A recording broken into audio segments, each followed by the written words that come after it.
going on, everybody? Dev Del Molino here, the synthesizer of opinions.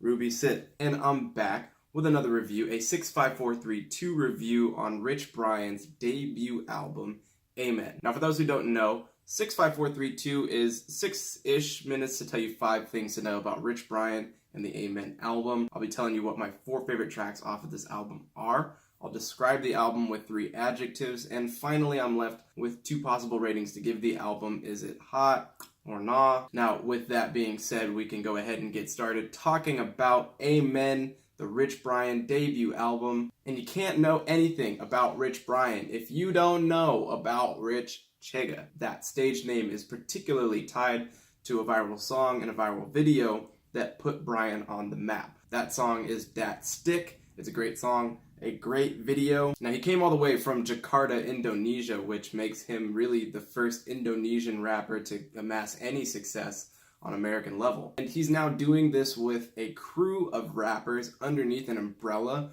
a record label, a video production and management agency as well. They wear a lot of hats, and this group is titled 88 Rising. And the artists that fall underneath this umbrella are Brian, of course, singer-songwriter Joji, aka singer-songwriter Pink Guy, aka video maker, meme maker Filthy Frank, aka George Miller. They are also joined by the Higher Brothers, which are a Chinese rap group from China. Finally, the other important member of this group is Keith Ape, who you might remember from the Itji Ma song from a couple years back. So that's the crew. Now back to the album. Amen is a 14-track album. It is 44 minutes long. There aren't a lot of guest appearances on this album to speak of, but one is from Joji, another is from Offset. What I think is interesting here is that we have no 21 Savage feature on the song Crisis. Didn't make the cut for this album. But moving on with the 14 songs that did make the cut, let's go ahead and get started with my top favorite 4. Starting from the bottom, number 4,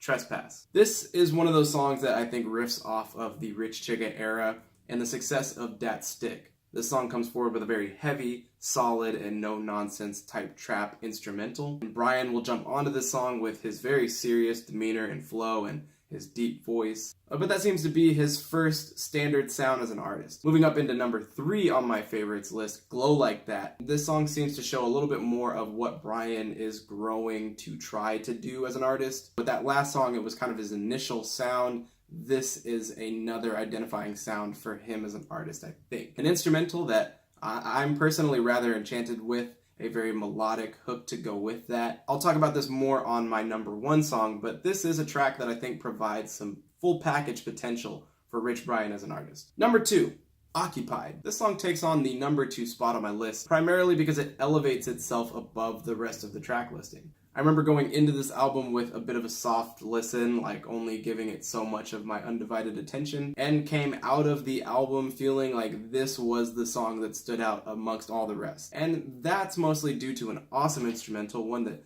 forcibly grabs your attention and asks you to remember what it sounded like. Now, after having dug into the Amen album, I am left with a little bit to be desired in terms of memorability. There are moments on this project, but I appreciate a song like Occupied for exactly that reason. Other songs don't necessarily come forth and stand out. Now, number 1. This is a song that I rotated a lot. Prior to hearing the album, after hearing the album, I could just not get away from this thing. See Me. Let's get back to that idea of Brian providing some potential for a full package. Through this time of him putting out music, I've taken him more and more seriously as an artist. And in all honesty, I do see with songs like this and songs like Glow Like That, the ability for a full package to come to fruition with not just a song, but an entire album. I think he has some versatility with his flows. I think he can write good music. I think he can write well-structured songs with good hooks. And I think he has a serious interest in being an artist, being a creative force. The instrumental here is solid. It really isn't anything special, but it is heightened by the melody that goes on the hook that pairs with it. Chigga delivers solid flows, decent lyrics, and vocally he does move this thing around enough times to make it an interesting and well-developed song with some rise and fall, all in the span of like under 3 minutes. Now, unfortunately, what comes with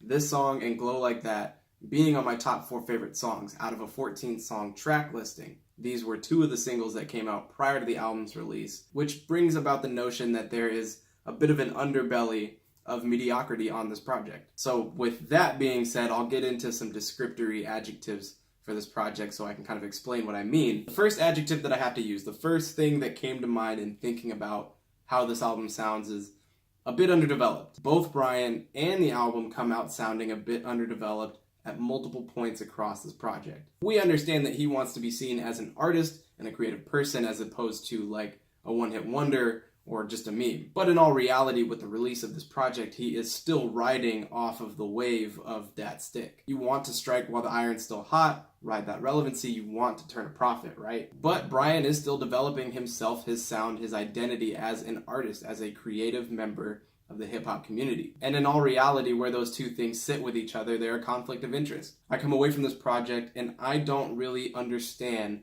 who Brian is musically. And this idea will lead me into my next adjective, which is introductory. He spends a lot of time on this album in a very expository manner, explaining to people who he is, how he got here, what it was like making this album, and his whole journey to America. There's the idea of I want to show people who I am, but that doesn't come across as musically as it does him literally telling you, and maybe this is just a matter of personal taste, but I would always rather you show yourself and your uniqueness as a musician than to just have you tell me your story. Everybody has a story. Finally, I want to say that this album is prospective. He's still trying to figure out his sound, and I'm confident that he will eventually manage that. None of it in reality is horrible. The Joji feature on the song Introvert is probably my least favorite. The instrumental, the singing, the rapping is not really my cup of tea. But again, he is in good company in the 88 Rising group, so I fear not of him losing relevancy to the point where he's coming out with solid music with less of a fan base. It's really just going to come down to him continuing to foster his growth as a musician. So when it comes down to hot or nah, I have to give it a nah. Now, if you don't mind me, there's a new Hot Ones out there with Rich Brian on it, and I'm going to go watch that. It's going to be great. I would love to know what you think about this album, favorite songs. Do you have adjectives to describe this album? Is it hot or not? Let me know. Don't forget to follow me on Instagram, 40ounces.of.dev. And that's going to be it for me. Like I said, I've been Dev Del Molino. You have been so wonderful for watching. And remember, art without favor is like a windmill without wind. Dev Del Molino,